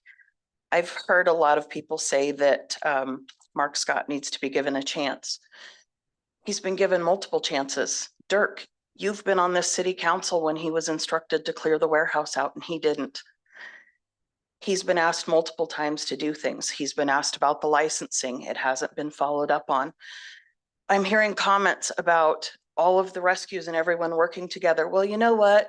We all are, with the exception of Mark Scott. We all had a meeting. We had rescues out of Sonoma County, Napa County, Mendocino County. We had all of the rescues up here in Lake County, the SPCA, Mark. And then Mark proceeded to come here before the next city council meeting and ridicule the efforts of us getting that meeting together to try to work together. All of the rest of us are working together, but Mark Scott is not. And it is not these animal control officers that are sitting here that are the problem. They are not being given the tools that they need to do their jobs properly. And without proper management or having management up here, it's not going to change. And the gentleman that was just up here made a very good point. Where is management at this meeting? They knew it was happening. So that's all I have to say. thank you, Mrs. Glenn. No. Haven't you been here already? Yeah. I didn't know about this meeting this week. But I have personally asked him to come up on the 17th, no, the 21st. So he is being given a chance to answer. He's already been given a chance to come to Yeah. this meeting. Okay, but I'm just wanting it out there and stuff that. He knew about this meeting. Are there any other comments?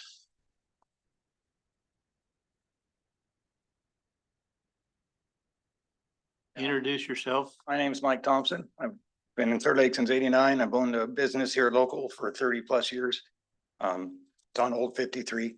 I've actually rescued plenty of dogs that have come into my shop because I don't want them running out in the street. So I understand that management is the problem, but I don't see how, if it manages the issue, turning it into a kill shelter, it's going to solve all that.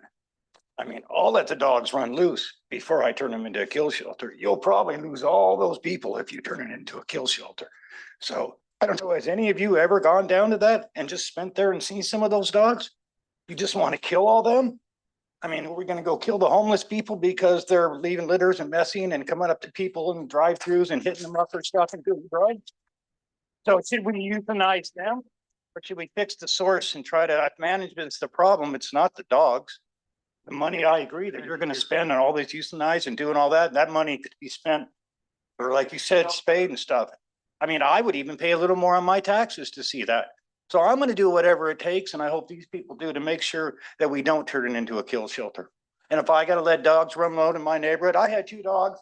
A cat got scared and ran. The dogs didn't chew him, but they chased after him. Well, the cat broke his leg and I had to put it down. Those are those same 2 dogs that me and my wife go visit every week. And I was very upset I lost my cat, but he said, it isn't those dogs' fault.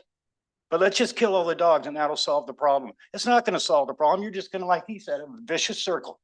You'll just Don't- keep killing dogs just like they do in Lakeport. Okay. And they still have dogs running loose. So anyways, that's all I wanted to say. Well, just to answer that, nobody up here is suggesting that we make this a kill shelter. Nobody. Well, that's what I. What is happening though, is that we have dogs coming into this shelter because they are not coming into the shelter because they don't have room. They're wandering around. Hang on, you spoke, now I'm going to. Okay. People are out, these dogs are out and about. Some of them are in yards, some of them are running up and down the roads. They have at least a puppy, at least 1 litter a year. Some of them even get almost 2 a year. That's up to 16 to 20 extra puppies every year that are growing that population. And those dogs a lot of them are out there running around. You think they're having a great life? They're getting hit by cars in some cases. Some dogs are killing other dogs when another dog is in heat. I witnessed that earlier this week. So we're not looking at killing or changing this into a kill shelter. But yeah, euthanasia has got to be considered. And I don't like doing it any more than anyone else does. I have a dog and 2 cats. I've always had dogs. So don't tell me that I don't have a heart, that I just want to go kill them. You're making that implication and it's irritated me now. So let's just understand that. Okay, I'm done. So please go down, sit down. Clear Lake lately, all the new Please sit signs and down. stuff, and I'm really happy with that. But the same sense, we can't get a little clinic. I have a mechanic that Please works for sit me. down, sir. He rescued 2 You're done. dogs, and he couldn't get them fixed. Please sit down, sir. No, you're gonna have to come up here to speak.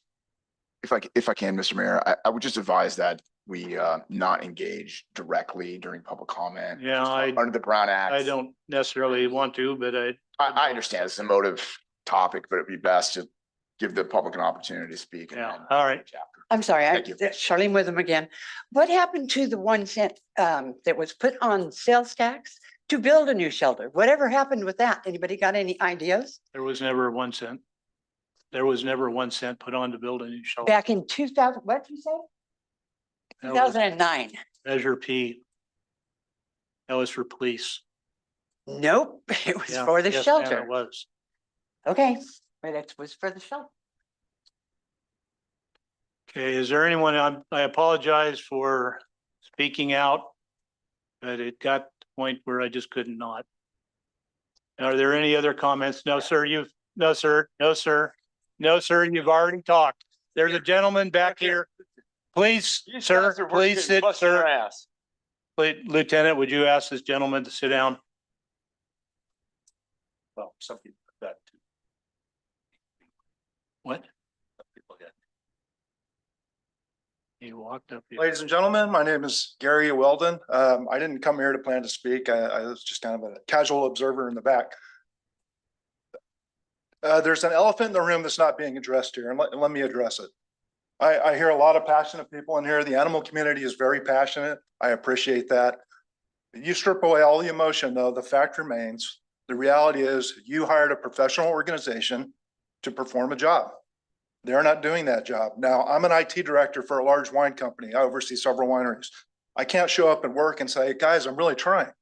Somebody just give me a chance. That's not how professional organizations work. You hired a company to manage the operation. They're failing at that. And that's the reality. This notion that, well, we all need to work together and give them a chance.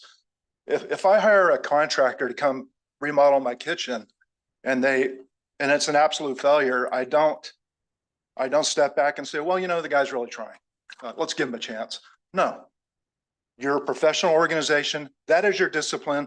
That is your expertise. You should be accountable, whether there's service level agreements for timing, to response time or, all of that aside, you entrust in them as a professional organization that they understand that dynamic and can deliver. And that's all I wanted to say. I think there's a lack of accountability, and I agree. I'm sure these people are great, and they try and they do a great job with the resources and tools that they have. But again, you strip the emotion aside, they are tasked to do a job. Not these ladies and gentlemen, but the organization as a whole. They have a job to do. They're failing to deliver on that promise, and that's all I have to say. Thank you. Hold on. Yeah, please, ma'am.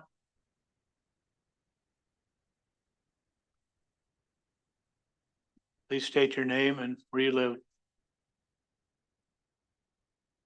I'm Stephanie Hummel and I'm from Clear Lake. And so I was just reading here that this is discussion and consideration of animal care control contract with North Bay Animal Services. So is the only thing we're doing here to decide about the North Bay Animal Services, or is the kill stuff also being brought up? And I don't know if it's just like a rumor or so because I had heard something as well, but I just had that question because I don't really know. To answer the question, no, we're not talking tonight about whether it should be kill or no kill. It is a no, I guess you determine a no kill shelter. They have a 99% live release rate, which is great. And we'd love to keep that. Whether we can keep that high, a no kill shelter by definition is 90% or higher live release. But no, we're not talking about that tonight. It's simply talking about our concerns with the current management of our animal control. Are there any other people that would like to come up and state your name? Yes, ma'am.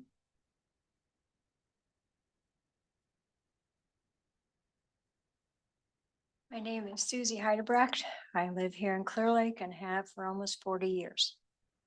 I was a volunteer at the shelter several years ago. The staff was wonderful. Management didn't exist. The person that was actually, in my eyes, was a manager. She networked out the dogs, so they weren't there for a whole long time. We had a few that spent some time, but she would try to network everyone out.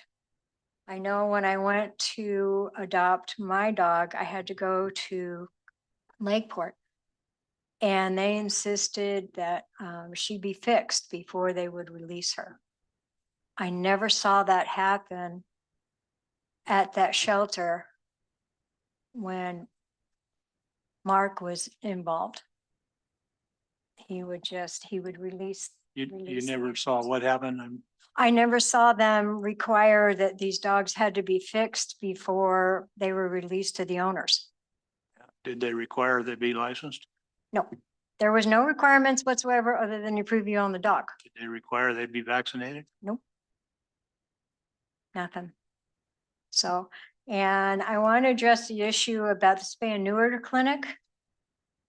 God bless Vaughn and everybody with the SPCA. They're there, what, 3 days?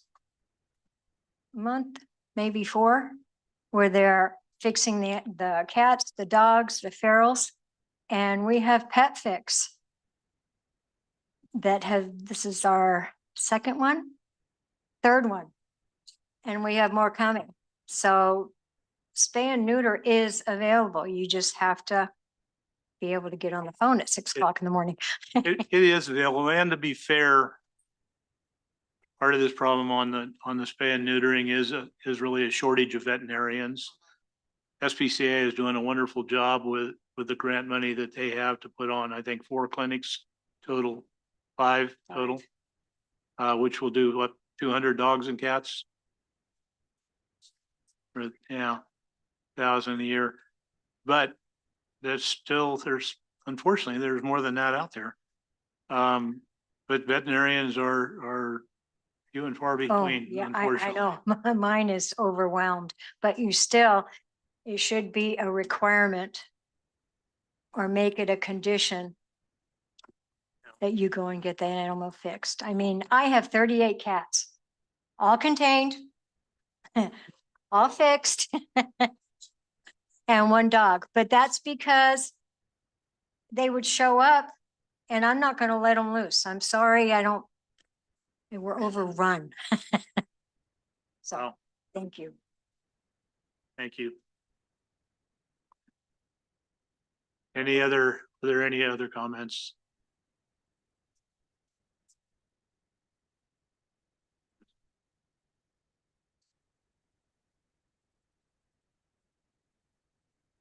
Hello, can you guys hear me? Okay. Sorry, I'm nervous to public speak, but I'm Becca Edwards and I'm from the Humane Society for Inland Mendocino County. I'm the life-saving programs manager there. And I feel for the passion in the room tonight. I just really hope as this conversation moves forward that we can move away from the terms kill and no kill. Speaking to other people who care and love about animals and accusing them of killing is really not how we're going to get the collaboration that's needed. And I think shelters should really move forward and focus on the programs and what your community needs from you as a shelter versus a live release rate number, because anyone can show those numbers. You're not showing what's actually happening in the facility and what programs and what the community needs from you. So I just hope that that can be reduced a little bit as we move forward. We love working with Lake County and we plan to continue to do so. And we'd love to have a shelter that is supporting the community the way it needs. Thank you, Becca. By the way, I've heard some great things about you and I hope to meet you. So I appreciate what you have done at Inland. Thank you.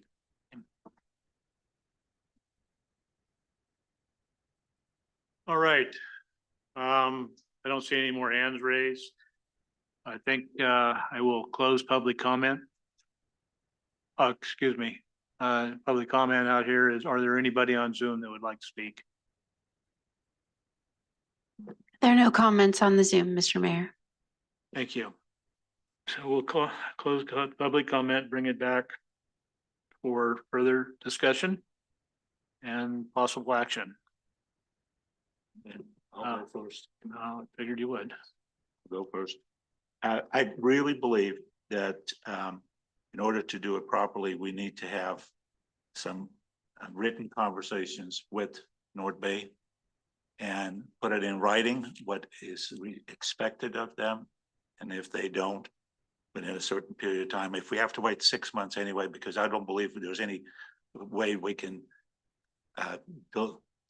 fire them with cause at this point, because there's no written communication that support any of these allegations. So I think really we need to figure out a way to communicate with the leadership of North Bay and put everything in writing so we have some basis for future dismissal of the firm. Again, just to clarify, we're not looking at terminating for cause in 60 days. We're looking at a 6-month period. I will ask City Manager Flora. I know you spoke with Mr. Scott. Can you tell me a little bit about that conversation? I don't think that's particularly appropriate in this forum. I'm not sure what you're wanting me to share exactly, but Oh, I guess I want to ask whether he would like to come in and accommodate Vice Mayor Slotin's comments about trying to fix the management. Well, I mean, yeah, he expressed an interest in continuing the relationship, if that's what you're wondering. And what's he willing to do? Did he say? I didn't give him Didn't a get list of into that. things. Well, I would like to say one thing is he's had his list of things in his contract that he signed in 2022. So he knows what is expected of him and his organization from the city, and he's not abiding by it. There's no leadership. He's not providing the services to our people of the city. So he's had the list. He knows what he's supposed to be doing. So therefore, I don't believe that if he really cared, he'd be here right now. He would be fighting for the people, his employees, that he's standing here right now on Right. behalf of them. I have to agree with that too. But Let's let Council Member Wilson's got her hand on that. As much as I agree with Vice Mayor Slotin, and I know this isn't a hearing, but this man let all of his employees come here and show up for him, and he's not here. And I'm having trouble taking seriously that he cares about the contract. Or change. I think, if I might, Jessica, I think you go first.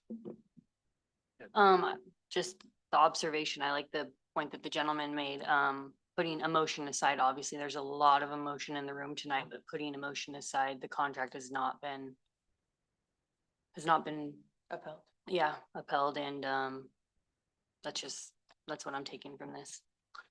If I might comment on it, if I look at the specific things that this says about spay neuter, the contractor will endeavor to provide low cost and neuter services consistent with available fundings. That's too vague. So I think that's part of the problem. The contract didn't have any performance standards in it, so it's hard. So I think that's what makes me want to have this conversation or things in writing with North Bay to actually see him response in writing. So we have a basis for future legal action if it comes to that. Just my point. Well, if we want to get into the details, also stated in the contract, it says contractors solely responsible for all costs incurred by providing such care, and that is medical expenses, in which spay and neutering is in that category of medical expenses and services. That is the way I interpreted it as well. And it's, yeah, he agreed to a contract for a certain amount per year.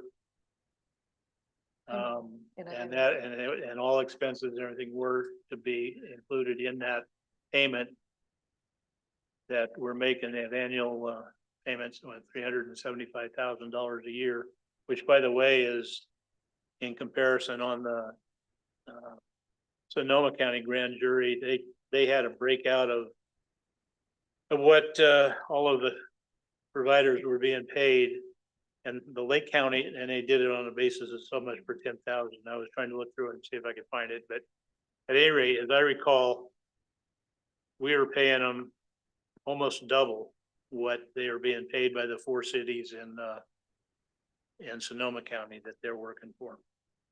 Just an observation. Any other comments? Do we want to, does this need a vote, or does this need a consensus, or what's it need? Yes, I recommend a motion and a vote. On a full motion? Yeah, a specific motion to All provide right. direction. Are we ready to do that, or is there any more comment by anyone, discussion by anyone? Okay, do we have that on, before we start, do we have that on the, so we can vote? There's not a motion in the staff report. It just says direction to staff, so you'll need to do a voice vote, whatever you. Do you want consensus on that direction? as the city attorney said, you need to have a vote. Okay. So wanna vote? I can help, clearly define motion and what the direction is. Yeah. And then we'll have All right, I could do that. have a vote. go ahead. All right. So where is it at? I move to cancel termination of contract with North Bay Animal Services with no cause, giving a 6-month written notice.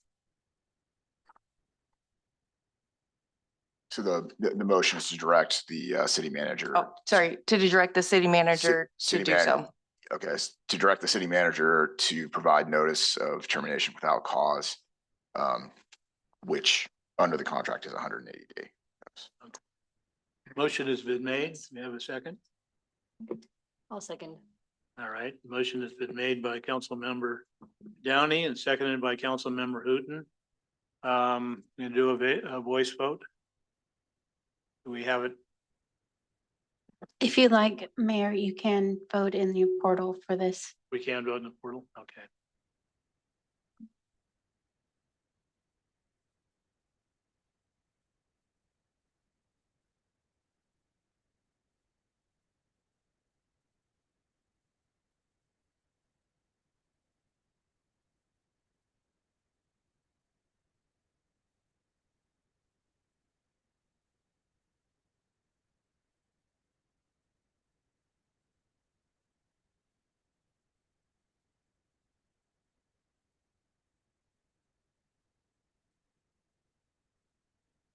Motion passes with vote of 3, with Kramer, Downey, and Hooton voting in favor, Vice Mayor Slotin voting against, and Councilmember Wilson abstaining. For the record, Councilmember Wilson, please state the reason for your abstention. Like, oh. I had some problem with the process and I will talk with council about it later. Okay. Thank you for count on the vote. Again, this is not something that I have taken any pleasure whatsoever in. Emotions have been high. I do apologize for my own outburst at one point, as was pointed out by our attorney. But a change needs to be made, and I believe we're doing the right thing. So given that, we'll now move on to, Mr. Mayor, could I ask a question? Does the council have any direction on what we're supposed to do after I send the notice of termination? well, it'll be noticed on a 6-month basis, and I think as a follow-up, and if I can speak, follow up to, I guess, do an RFP with the standard, what we're looking for and the responsibilities. I think if we can clean that up a little bit, that might make the next contract. Or so tell me what you think, Mr. Drexel, you're. So, well, I think what the council could do tonight is to direct a future agenda item. So you could direct that on a future agenda item, discussion of and direction regarding an RFP for animal control services. Okay, we need to do that fairly soon if we're sending a. Because it's not agendized, it's sort of the only thing before the council tonight is direction regarding this Right. contract. I think we should bring that back as an agenda item fairly soon. If notice is being sent to North Bay. In the event, I don't know how long they'll, they may want to leave tomorrow, they may want to stay the whole 6 months, but we need to be moving forward for that replacement. Or at least looking for an interim if we can't get a replacement before they leave. So we need to act. We'll do future agenda items. Yeah. I think we'll bring that up. All righty.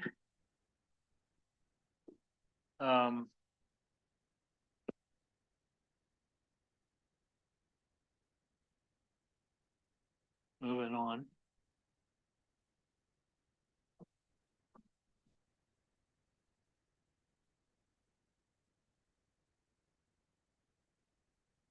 lost my place. City managers report. Okay, we'll move on to managers' reports. Mr. Flora. Thank you, Mr. Mayor, council members. I would again like to thank Lake County Fire Protection District and CAL FIRE and other agencies, including our police department, public works, and others that were involved in response to the lake fire on Sunday. It was definitely a close one. I feel like we're very fortunate to escape significant damage. Along the line, that was, well, I guess that one, and then this week, both, there was a fire, can't remember if it was last night or the night before, Wednesday, that started and didn't amount to as much, but there were arrests related to both of the origins of those fires, and it's related to Public Resources Code, mowing without fire protection equipment. So both of them were started by folks who were mowing when they shouldn't have been. So we're going to be sending out some information, trying to put some additional information out to the community, reminding them how to handle that and be prepared so we don't have these types of incidents. We are coordinating with Lake County Fire Protection District around an opportunity for our community to get a fire risk reduction community designation, which will give us an advantage and priority status on fire mitigation funding. So we're going to be working on that. I expect something to come back to the council in the next few months related to it. I want to remind the community and the council that the Clear Lake Police Department's National Night Out event happens next Tuesday, 5 o'clock, Austin Park. Always a great event for the kids in particular, and you might get the chance to dunk the chief, so probably should show up and participate in that. This is something that's came up by a number of members of the public for a while, but one of the projects that's going to be going out to bid next week is the Moss Davis project up to the landfill. That's in collaboration with the county, and so part of that, of course, is the area that's really bad just east of the intersection that used to be maintained by Caltrans, but will be part of that project, so that's exciting. We're still working on getting the Burns Valley Arrowhead Olympic project out to bid. There's been some issues with our funding agency related to that, so we're working through a few things and still anticipating to get that out to bid and under construction this year. The property, the old apartments near the lamplighter, there's been a very bad state of disrepair for some period of time. There was a receivership hearing this week. We were expecting the receiver to be appointed. Unfortunately, it was delayed again till the end of the month, and the judge said that there will be an order at that time, but that's not going to be happening till at least August 25th. Some good news, although it's a little nerdy. I know Vice Mayor Slutin always appreciates this, but got notice of our CalPERS retirement investment returns. They came in for the second year over assumptions, 11.6%. The assumed rate of return is 6.8%. So pretty significant amount of excess earnings. And so the result of that, we don't know the numbers yet until next year, but it will result in a reduction in our future retirement rates. Unfunded liability going down. That is correct. It could go up again next year, but it's always good news when we get it. So with that, that's my Great. Okay, council member, I have nothing to report. member Wilson. I attended the PEG TV meeting on Monday night. We had a considerable discussion about a proposal to upgrade equipment at the Silver East Theater so we could have more professional presentations and let's see. The financial report, everything looks good on the financial report. And I don't have anything else on that. Okay. Councilmember Downey? Not too much to report, but I did attend the Shakespeare on the Lake on Saturday in the park, and I was quite impressed with the attendance, and it was great. Really enjoyed it, and I really look forward to seeing more things like that in our parks. So, Thank you. Vice Mayor Slaughter? I have nothing to report. Okay, the only thing I had, I don't know, you may have mentioned it, Mr. Flora, but we also received are turning in part of the application for a CAL FIRE grant. Did you talk about that in your? Well, I can tell you didn't listen to my report, but no, I did not No. mention it. Did you? No, No, I did not. I did listen to your report. I didn't hear you. We didn't turn in an application. We simply No, we submitted turned in a letter of support. support. But it is, if we were to get the money, it would be what? Either $250,000 or $300,000. It will go to fire resilience projects here in the city on up to 100 lots. So it's a pretty good deal if we were to get it. We won't hear probably until the end of the year. And again, as I understand it correctly, it'll run through 2028. So we'll have a couple of years to be able to use the money if we get it. Okay. Future agenda items. I have one. All right. I would like to look at the promise program. We had some communication with Woodland College president and just recently with the dean about tweaking the promise program for Clear Lake residents to attend Lake County campus of Woodland College. Thank you, Mr. Slogan. All righty. Anyone else have a future agenda report or item? Well, I would like to then at least add the second part of the animal control discussion of, how did you turn that, Mr. Director? The council already gave direction on that, so it's not necessary to add as a future agenda item. I believe that, did I understand that correctly when, Well, I'm just saying you already gave direction. You don't need to do it again. and what? no, the R, No. All we right. didn't do that. Mr. Drexel, do you? You gave direction to have a second agenda item to talk about it. So I'm saying under future agenda items, you don't need to do it a second. Because I already Oh, did it okay. before. Okay. To make sure that was, Yeah. All right, so that is all. We will adjourn at 8:10.